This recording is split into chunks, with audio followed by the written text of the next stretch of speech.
Hi అండి, నమస్తే. Welcome to Trainee Ideas. ఈరోజు టేస్టీ రెసిపీ వచ్చేసి హెల్దీ బ్రేక్ఫాస్ట్ రెసిపీ అండి. ఆనియన్ పెసరట్టు. ఇది టేస్ట్ చాలా బాగుంటుంది, ఈజీగా కూడా ప్రిపేర్ చేసుకోవచ్చు. పెసలు తినని పిల్లలకి ఇలా బ్రేక్ఫాస్ట్ రెసిపీగా ప్రిపేర్ చేసి ఇవ్వచ్చండి. ముందుగా పెసల్ని ఒక గ్లాస్ తీసుకోవాలి, గిన్నెలోకి యాడ్ చేసుకోవాలండి. మీరు కప్పుతో అయినా పర్వాలేదు, తీసుకోవచ్చు. ఒక గ్లాస్ పెసలు తీసుకుంటే పావు కప్పు మాత్రమే బియ్యాన్ని యాడ్ చేసుకోవాలండి. బియ్యము చాలా తక్కువగా యాడ్ చేసుకోవాలి. ఇప్పుడు వాటర్ యాడ్ చేసుకొని 1-2 సార్లు శుభ్రంగా కడిగిన తర్వాత ఇలా వాటర్ యాడ్ చేసుకొని ఓవర్ నైట్ ఈ పెసల్ని నానబెట్టుకోవాలండి. నెక్స్ట్ డే చూడండి, పెసలన్నీ బాగా నానిపోయి ఉంటాయి. మీరు ఈ రెసిపీని నైట్ ప్రిపేర్ చేసుకోవాలి అనుకుంటే మార్నింగ్ నానబెట్టుకోవచ్చండి, లేదా మార్నింగ్ చేసుకోవాలంటే నైటే నానబెట్టుకోవాలి. ఇప్పుడు ఈ పెసల్ని మిక్సీ జార్లోకి యాడ్ చేసుకోవాలి. ఇవి 2 సార్లుగా మిక్సీ పట్టుకోవాలండి.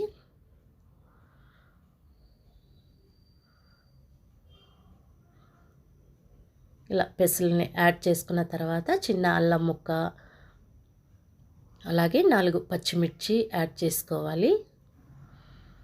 ఇలా పచ్చిమిర్చి తుంచి వేసుకుంటే తొందరగా మిక్సీ పట్టినప్పుడు మెత్తగా అయిపోతాయి, లేదంటే అలాగే ఉండిపోతాయి.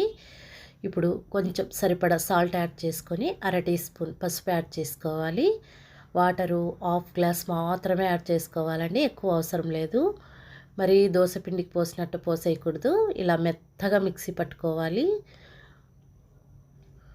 ఇప్పుడు ఒక గిన్నెలోకి యాడ్ చేసుకొని మిగిలిన పెసల్ని యాడ్ చేసుకొని మరి ఇంకొకసారి మిక్సీ పట్టుకోవాలి. చూడండి, రెండోసారి కూడా మిక్సీ పట్టి యాడ్ చేసుకోవాలి. రెండోసారి మిక్సీ పట్టినప్పుడు మనము పచ్చిమిర్చి అల్లం వేయాల్సిన అవసరం లేదండి, ఒక్కసారి యాడ్ చేసుకుంటే సరిపోతుంది. ఇప్పుడు 1 టేబుల్ స్పూన్ జీలకర్ర యాడ్ చేసుకొని అంతా ఒకసారి కలిసే విధంగా మిక్స్ చేసుకోవాలి. వాటర్ అనేది ముందే మిక్సీ జార్లోకి యాడ్ చేసుకొని పల్చగా చేసుకోకూడదండి, పిండి తక్కువగా యాడ్ చేసుకొని మిక్సీ పట్టుకోవాలి. ఇప్పుడు ఈ స్టేజ్లో ఉన్నప్పుడు వాటర్ యాడ్ చేసుకోవచ్చండి. పిండి చూసుకొని వాటర్ యాడ్ చేసుకోవాలి. మరీ మందంగా ఉండకూడదు, అలాగని పల్చగా ఉండకూడదండి, మీడియంగా కలుపుకోవాలి. ఇప్పుడు 2 ఉల్లిపాయల్ని చిన్నగా కట్ చేసుకొని ఇలా రెడీ చేసి ఉంచుకోవాలి.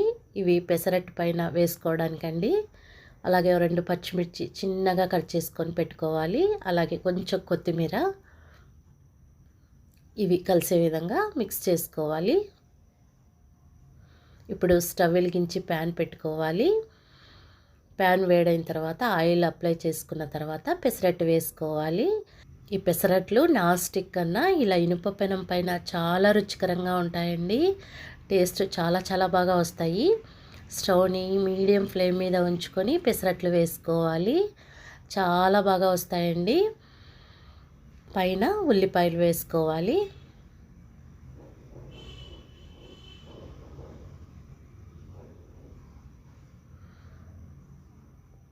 ఇలా అన్నీ వేసేసుకున్న తర్వాత ఆయిల్ వేసుకోవాలి. ఒక 2 నిమిషాల తర్వాత మనకి పెసరట్టు బాగా కాలిపోయి ఉంటుంది. మరి మార్చేయకుండా ఇలా మంచి రంగులో రావాలండి పెసరట్టు.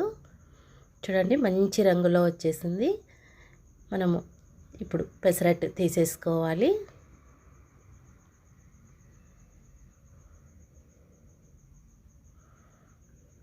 తర్వాత ఇంకొక పెసరట్టు వేసి చూపిస్తున్నానండి.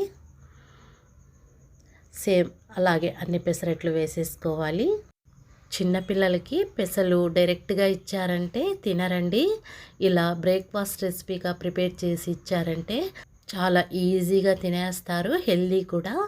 మీరు కూడా ఇలా ఒకసారి ట్రై చేసి చూడండి. నేను చెప్పిన ప్రాసెస్లో ట్రై చేయండి, టేస్ట్ చాలా బాగా వస్తాయండి.